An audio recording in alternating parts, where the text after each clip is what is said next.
Welcome back, Stefan here. Today, I want to talk about insecurity. Why I believe insecurity is the demon that holds us back the most in our life. Insecurity is like a constant internal battle with ourselves, and it's one of life's most difficult challenges.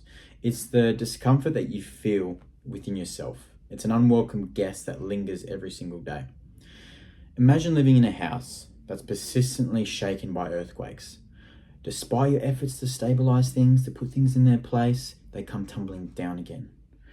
Every step wavers as the floor beneath you begins to shake. Even moments of tranquility and stillness are unsettling because you're fearing of the return of an even fiercer earthquake. Your days are spent in constant worry and concern, fearing that the roof might one day collapse on top of you. Insecurity is just like this, and it seeps and bleeds into every aspect of your life, your relationships, your work, your sleep, your leisure, your family time, your relaxation. Picture every single day brimming and bubbling with this anxiety, and it's persistently gnawing at your peace of mind. For me, this situation isn't some sort of hypothetical scenario, but it was a reflection of my past life. Insecurity has been a long-standing demon for me, with the feelings of never being good enough constantly plaguing me. But what is good enough? It's a question that I've spent a considerable amount of time contemplating and trying to answer for myself. I now realize that it often stems from a feeling of being unloved. Despite, for me, being blessed with amazing childhood, amazing parents, I felt like I was constantly competing for competition. And perhaps it was a case of the middle child syndrome. And for those of you who are middle child, you might share the feeling with me. But for some reason, I believe that love was something to be earned. It was like a reward or an achievement, like winning in sports or getting good grades. And so over time, I learned that I had two beliefs that were running the show. I needed to prove myself through achievements to earn love, and that love could only ever be received from other people. And looking back, I realized that these beliefs controlled my whole life. Every bout of insecurity I had arose from the search for love in the wrong places. I exhausted myself striving for achievements in order to gain love and appreciation from other people. And it was a double-edged sword because it led me to great achievements. It led me to doing well, but it came at a heavy cost because I couldn't savor those achievements. I was never pleased with those achievements because I was always seeking that approval from other people and never myself. And what I learned is that humans thrive on love and acceptance. And when someone fundamentally believes that they're unlovable, they'll never truly be accepted. They'll begin to wilt much like a flower is deprived without sunlight. And we all have this internal narrative that we have in our heads, that there's a struggle that each one of us spins, a story that we keep spinning to ourselves that makes us believe that we're unworthy. But I just want you to know that imperfection is a natural part of being human. No one is perfect. Everyone has their areas that they can improve and grow in. And we need to learn to embrace this imperfection because it is a part of the human experience. Perfection is this illusion that we create in our heads that causes us unnecessary stress and self-doubt. Instead, I think it's better to focus on continuous growth, learning, and development because having this approach shifts the perspective from being perfect to being better. And it's accepting that you will always have room for growth and that it's okay to be a work in progress. Because by loving ourselves and knowing that we're a work in progress, it means that we're including all the imperfect parts and we acknowledge our humanity. We understand that our worth is not tied to this external validation of what other people think of us or of the achievements that we need to get.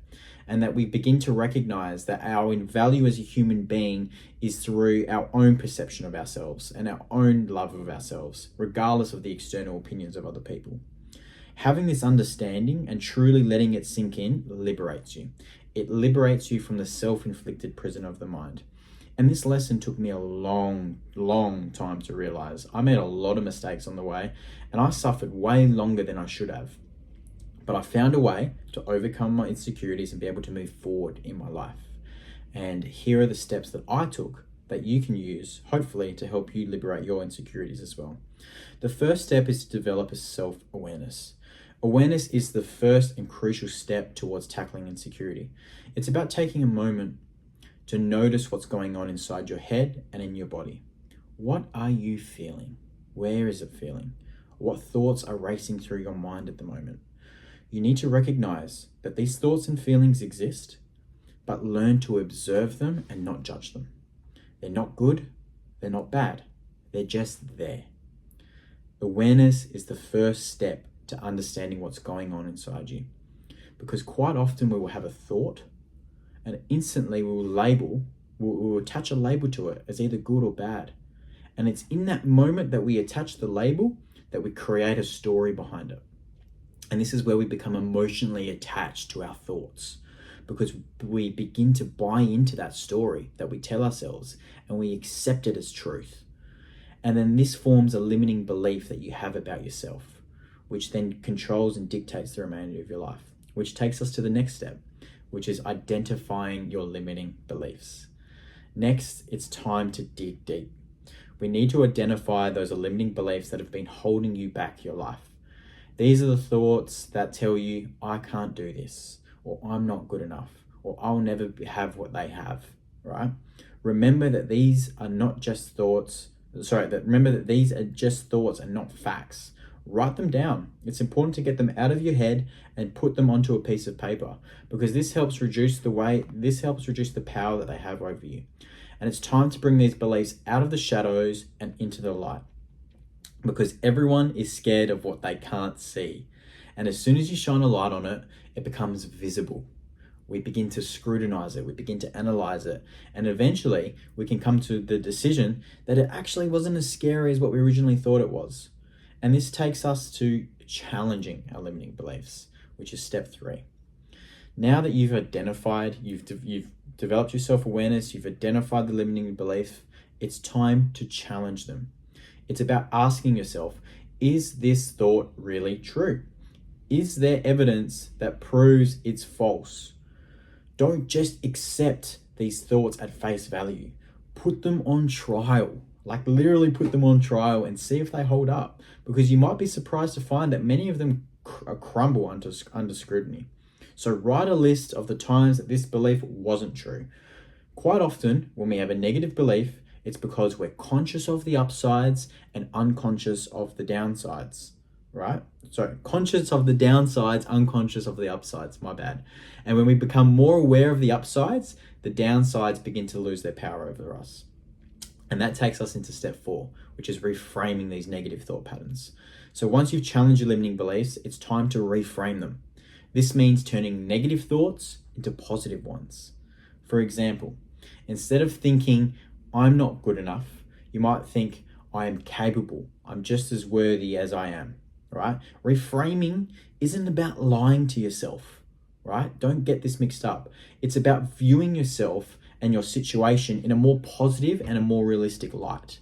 And that takes us to step 5, which is accepting and letting go. Acceptance is about understanding that you're not perfect, and that is okay. Let go the need for external validation, for approval, to be perfect, to have everything under control. Get rid of it. It's about learning to love and accept yourself as you are. Because remember that everyone has flaws, everyone makes mistakes. That's part of being human. Letting go is about releasing that grip that the insecurity has on you. And that takes us to the final step, which is build your self-worth. Finally, it's time to start to build that self-love and self-worth within you again. This is about treating yourself with kindness, treating yourself with respect.